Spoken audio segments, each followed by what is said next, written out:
As the common saying says, change is inevitable. The older I get, the more I see that our lives change just like the seasons. Whether we notice it or not, there is a rhythm to our existence. But sometimes life events or significant events cause an unexpected change and our lives are never the same. But what if we can get in the driver's seat and make changes happen instead of allowing an event, oftentimes a tragic one, to make us or force us to change? I hope you will enjoy this conversation with my friend Alissa as we get some insight into how she is navigating the changes in her life, and hopefully it will resonate with you as well. And so, Alissa, thank you so much for joining me in this episode. And let me read a little bit about you so that they get to know you a little bit more. And Alissa, she was born and raised in Stockton, California. She has a bachelor's degree in political science from the University of California, Santa Barbara. Alissa previously worked in media sales for television and international distribution for film, and she recently was employed as a social worker with high-risk individuals. She loves to cook, read, and enjoys exploring different cultures through food and travel. And she is currently looking for her next adventure. Alissa, welcome to the podcast. Thank you for taking the time to be here. Hi, Grace. Thank you so much for having me. It's really a pleasure to be a part of this and your journey. And I am so thankful to be here and that you invited me. Yes, yes. My pleasure to have you here as well. And Alissa, I thank you too for, for being a podcast listener and just, for, being such an active listener because we've been able to discuss some of the topics, the things that have been talked about. So can you share a little bit more about this change that you're currently navigating? We're going to get right into it because, I've got a lot of questions for you so that, we get excited about change, but then at the same time, we fear change. So what is it that you are currently navigating through as a big change in your life right now? Well, the big change is that I am going to be moving to Australia in the new Woohoo! year. And so that in and of itself is like the biggest change I think that I've, you know, can recall in my life. I mean, we go through so many different changes, like you're not even really aware that you are changing in that moment. But this is a proactive, you know, this informed decision Yeah. that I made to move there. So, yeah, it's a big thing, and so that's what I'm dealing with right now. Wow. And I like what you said about proactive because I feel like we're, we as people, we like for things to stay the same. And then, versus a proactive change, we would rather have like our circumstances force us to change, and, Hmm. whether that Hmm. be like a good circumstance or a challenging circumstance, like we're forced to like sometimes it's got to happen in order for us to like, to move forward. And that would be like, um, the unfortunate one example would be like getting fired from a job. Then we would, of course, we're forced to go out and look for another job. But for yourself, I love what you just said about like being proactive. So while it's exciting and at the same time, daunting, so how have these changes, like this big change of moving to a whole nother country, like how has it challenged your perspective on life overall? Well, I think moving overseas at this midpoint in my life is something like it's a different type of change. Yeah. You know, I think we go through different periods in our life where, like, you know, we're going out to university, you know, we may move there. And so this is at some point, you know, where you're kind of settled. You know, I own a Yes. house, I've got a job, I've got, you know, friends and family.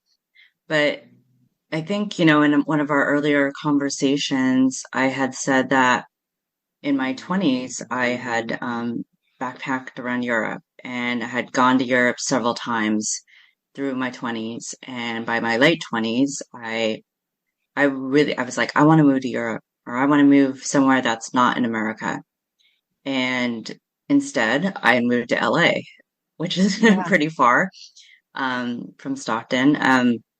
But I wanted to live somewhere else. But I was always interested in just different cultures and different perspectives. And then, so I was there in LA for almost 10 years.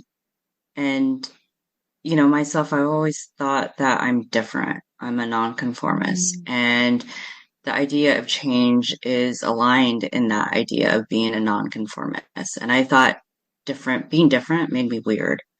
Like I'm just so weird because I want to live elsewhere. I don't want to stay here, or I want to do something different, or even just like changes, like jobs. Like I was never in a job for like a long period of time. I mean, my most recent job, being there almost 7 years, that's the longest time. So I've really thought about that, instead of thinking that being different makes me weird, it's just something that I've learned to embrace and value. Like it's great to be different. It's great to not Yeah. follow the same path as someone else. It's a great thing. And because I can learn so much, I'm the kind of person that, wants to absorb so much information. Like I think someone said I was like a sponge. Like I just sit there, just kind of watch the scenes, read up on something, really want to learn about something. So yeah, I think it's really challenged like in how I think people perceive me and really being able to kind of let that go and just do what I want and being okay with it. Yeah, yeah. And so with moving overseas, so because I'm huge on, and this is part of the direction of the conversation that I want to lead into is that I'm huge on decluttering. I'm huge on, tr trying our best to like, not have clutter. And that's the whole purpose Mhm. of Organize with Grace is that, to help people get decluttered and just let themselves and their space breathe. Like, how has it been for you? Is this new change in moving and leaving, like, many of your things behind something new or I think that, when I've lived in places for a long period of time, you tend to like collect a lot of stuff. yeah, me And too. I remember like, moving out of LA and back here. And then, like I definitely got rid of a lot of stuff. And, then when I got my house, in 2018, just tend to like you build upon stuff that you like. Like I want to have, I love to cook, so I want to have, nice cookware and, devices and stuff. And then I think maybe working with people that don't have a lot or don't have a lot of things, and you see like I've always like, encouraged people to, determine what it is that they need and want, needs versus wants. Do you really need it? Is it a want? So I go through that process. I go through that process like buying things. Like I'll have a bunch of lists in my Amazon, in different categories, and I will weigh the pros and cons of each thing. Yeah. Um, so I make informed decisions. I mean, that's like how I am. So I think like I mean, the biggest thing I think that is something that, many of us value is clothes. Yeah. Like, clothes is a big thing. And, then, I had like separate work clothes versus, other clothes. And then, with the pandemic and stuff, it's like I didn't really care. I didn't need like, Yeah. work clothes, going out clothes. And then when I had to go out and work, I'm like, oh, okay, now I need work clothes. So I got rid of half my wardrobe because like a lot of things like I didn't wear or I found no use for or just nothing, things that, maybe a few things that had holes in them or just didn't fit right. And then Yeah. I think one of those things, which I think kind of those thoughts that we go through, could be applied to clothes or books or just other items is whether it will be useful someday. And I think, Yeah. watching the minimalism documentaries and stuff, it's like, why does there need to be a sub day? That's like kind of a fantasy that we're creating in our head. It's like either we need it now and, we discard the item that we don't need. And if we need it later, we'll get it again. Like, Right. hobbies or something like that. Like maybe we won't need all those workout clothes. Maybe we'll gather other things to do a different sport or something like that. So I think that letting go of those emotional attachments also, like, there's things that like I find like, why did I keep this? Because of, I don't know, something, it's funny how we can ask ourselves these questions, like what has value, what has meaning. Value isn't just a dollar figure. Right. But I give it to things, and if give things to other people, and if they like it, then and they can use it, then that's a good thing. Yeah, that's great. And so as you have been doing this, was it difficult at first, or do you feel like you've always been able to like let go like of things easily? I think now it's easier, definitely because I'm leaving. Like I can Yeah. get rid of stuff. But I think even before, I think that someday, thinking, okay, someday I might use this, that kind of is something that kind of sat with me. Or, if I got something as a gift, and that would have some sort of like irrational value because it really has no value if it's not serving a purpose. Yeah. I think, there's things like I'll just go through a period. I've gone through periods where like I drastically reduce stuff, reduce clothes, reduce things that I don't need, books, that I'm not reading. Maybe, there's probably maybe 3 or 4 books that maybe have some value to me. And, the rest, I can replace later or, you know, read it on my Kindle. Yeah, that's great. Um, so now speaking of things of value, like how have you right now as you're packing up, how have you Mhm. dealt with like uh sentimental items? Like, is that something Yeah. difficult or is like, what are you, so far, what are you seeing as the things that, you know what, I cannot leave without this item, like, to take with me. Is there anything like that so Um, far as sentimental items? I think there's some cooking things that I find that are sentimental. I think, I'm gonna figure out how I can pack most of them in my luggage. But obviously I won't be able to take like my big like Le Creuset pots, that do have sentimental value because I've cooked a lot in them. They're worn, they're useful. Um, I think that, there's things like furniture, obviously I can't take, but I'm not Yeah. attached to that. I think even finding like, going through clothes items, like Yeah. whether or not something, I'm thinking about whether or not something has a purpose and actually going to use it. And then other sentimental things I've gotten rid of because it doesn't really hold any value to me anymore. Like I don't really attach, I would hold on to like paper items or Hmm. things, but I do have some like cards, for example, like in the last year that I've gotten last couple of years. So there's maybe a few that I may keep. But I think even like old things like photo albums and stuff I went through some old photos like from my, travels, and there's a few that I pulled out that I can take a scan of, if I want. But it's like all this time they just sat there in the book.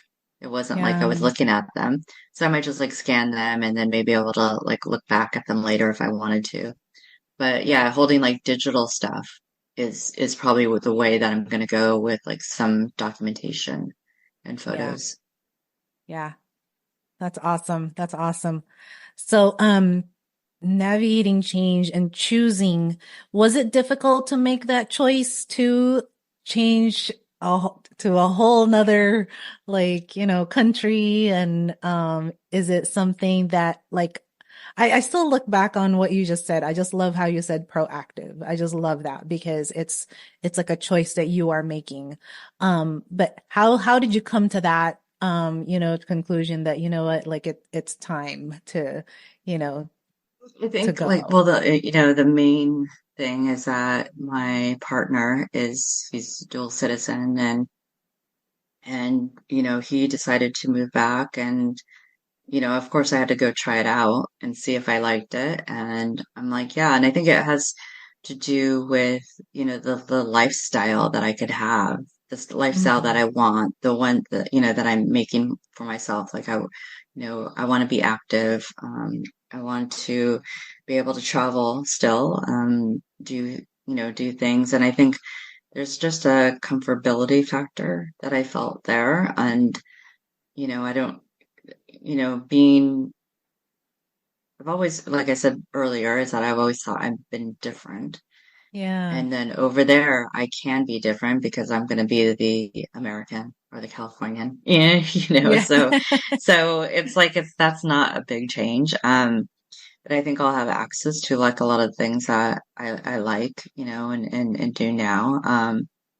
So it's definitely, I think all those things and then figuring out how to navigate my life. It's like if not now, when? Yeah. And I Yeah. think like I said, in my 20s, I wanted to live out of America. And, it took a while. Maybe that was like a goal that I kept in the back of my mind unconsciously, like, oh, well, I can still move. I can still move. I can still do other things. Even when I moved from LA back here, I thought, well, I can move again someday. Yeah. There's not anything that is really, I'm in charge of myself. I can do what I want. And of course, if we have to come back, we'll come back. Nothing is set in stone, but I think realizing that I am capable of accomplishing goals as I've done in my life, like I'm not, you know, I I feel empowered. Well, I just really admire your courage. I admire your Mm, courage to go through these, the change and to make that choice. And so, for our listeners, I mean, it's really our age, that midlife, mhm. age and beyond. So for them, are there any like key insights or lessons like you've gained that you wish someone had shared with you before making these changes or facing these changes? Is there if there's anything that you want to share that you wish someone had given you as far as like any advice or words of wisdom? Yeah, I think basically listening to your gut, like if you hear Hmm. something, just still keep following it because it'll bother you and then you'll start ruminating about it. Just embracing the unknown because really like, I think sometimes when we're trying to make a decision about something, whether or not we're going to change, like we think, okay, well, we may have these few options, or we can kind of have a fantasy about how our life would be like, right? And, I have like an inkling, I have an idea. Like I Hmm. kind of know like what the neighborhood I'm going to live out at and what stores we're going to go to and things like that. But I don't really know until I'm there. Yeah, And it's all kind of unknown, but it's like it's okay to not have everything figured out, I or it's love it. okay to Yeah. not know where it's okay to be different. And you're not on this earth to make anyone else happy except yourself, and you really can do anything you want. So, how do you like, are there any particular like practices or habits now that you have been, you know, you, you are, practicing that, Hmm. have supported your growth during this transition? Is there anything that you want to share? Like any habits in the, like for me, my habit really that has been helping me no matter what I am going through in my life is like journaling. Like I always joke Hmm. around and I half joke and half serious that like I think I saved myself like thousands and thousands of dollars of therapy like Hmm. time for, writing out my feelings. So what Hmm. has been yours, Alissa? Yeah, so I did do, I use like bullet journals.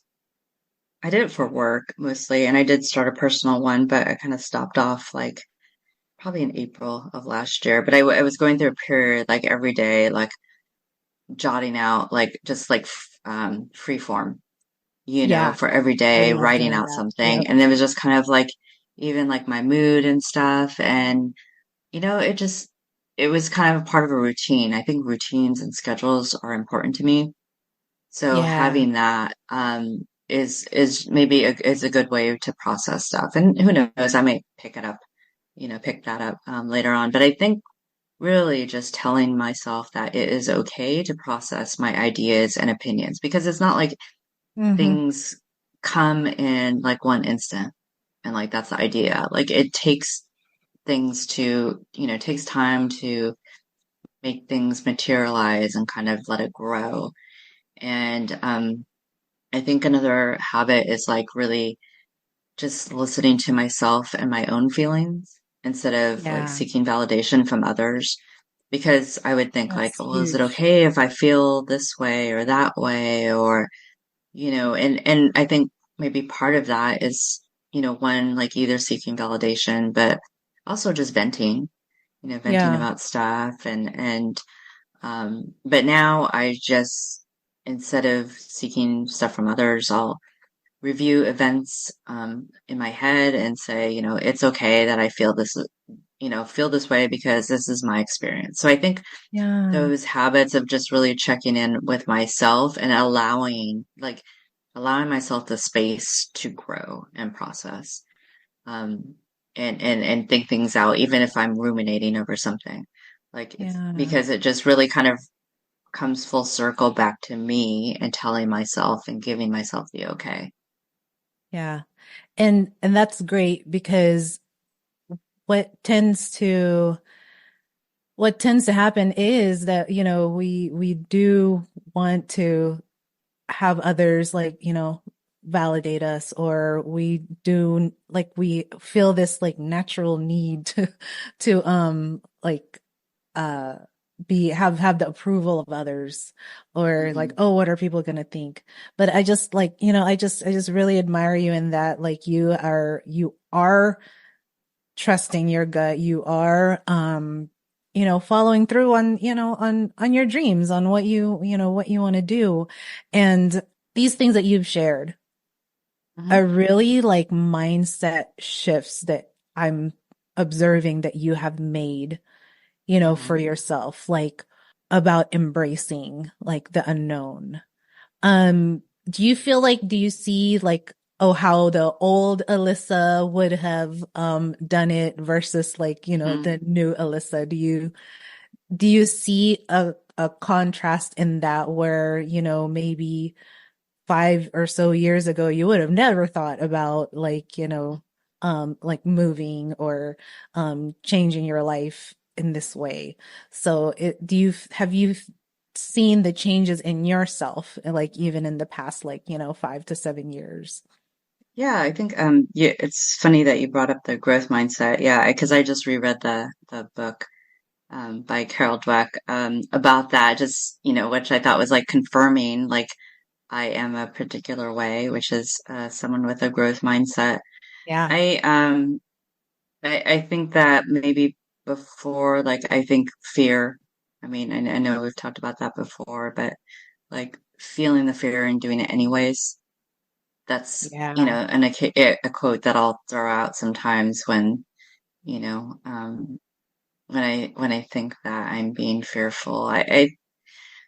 Or just maybe because this is my own personal experience. Like at one time I was like not fully functional, and it's like, well, then you're scared because you think other people need to take care of you, or that you cannot do something. And I think that, and then that was something I had to overcome, is Yeah. like having, to make the fear and the resistance subside.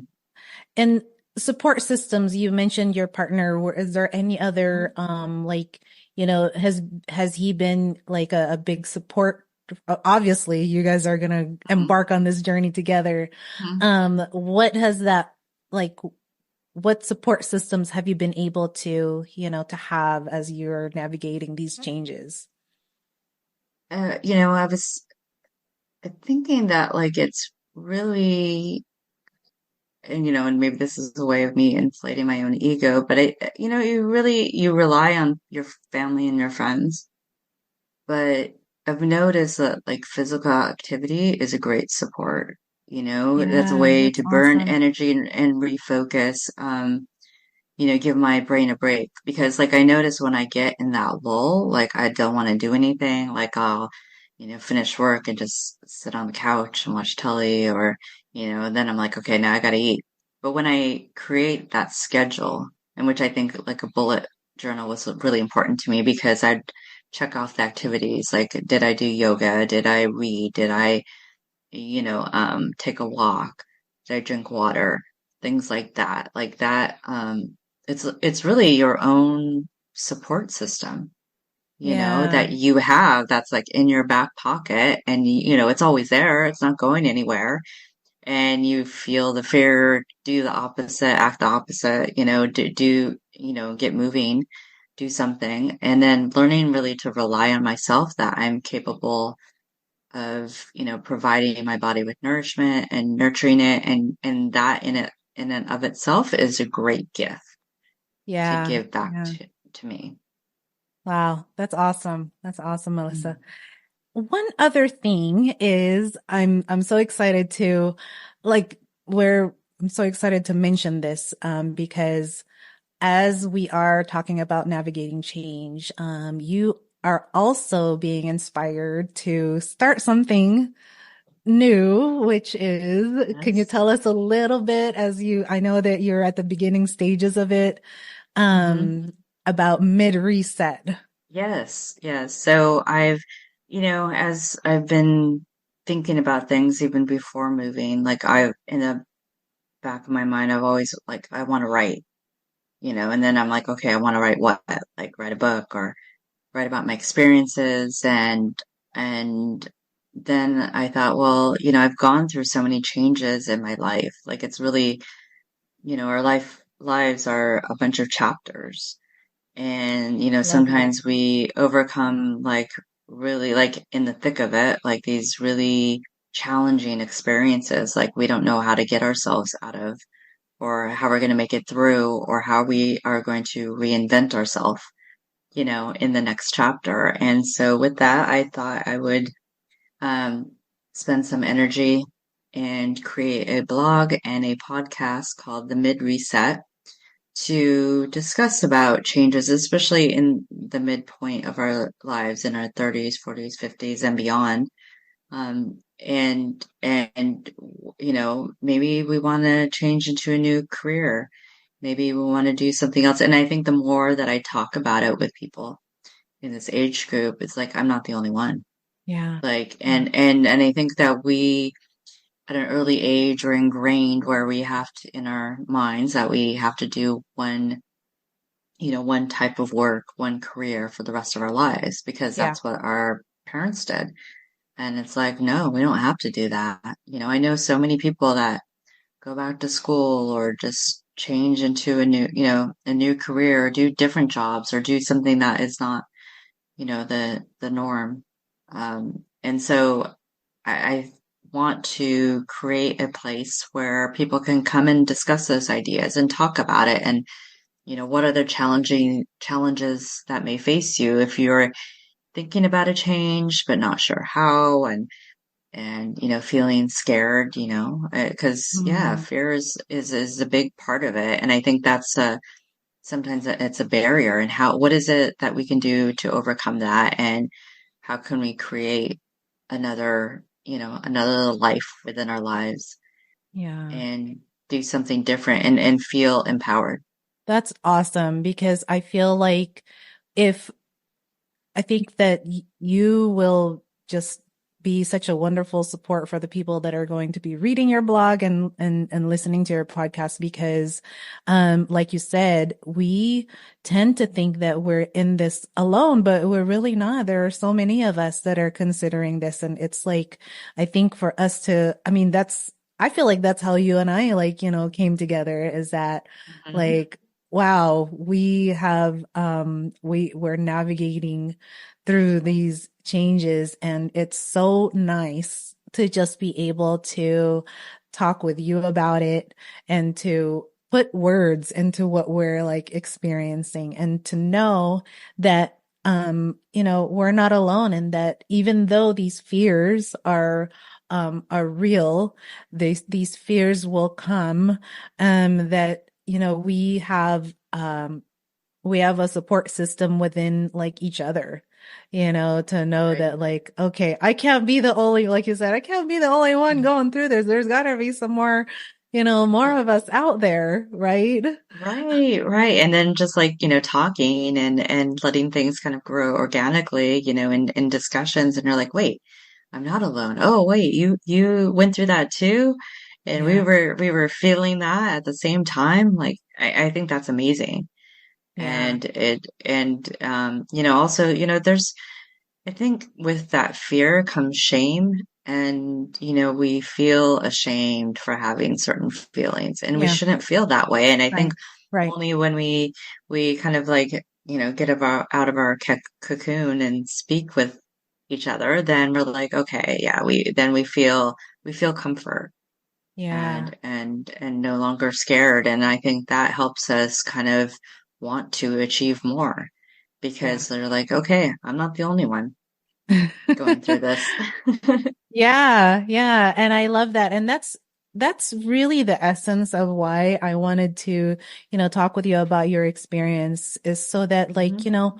sure, someone may not be might not exactly have the same experience of moving into another country, but they may need to move into a smaller home or they need to uh you know maybe there's like, a change in like lifestyle due to medical reasons and things like that. It's just that, like just navigating a new journey and change. So, as we wrap up, is there anything else you'd like to share about your experience with change or any final words you've already shared so much encouragement and I thank you for that. So, but if there's anything else that you wanted to share with the audience, please feel free to do so.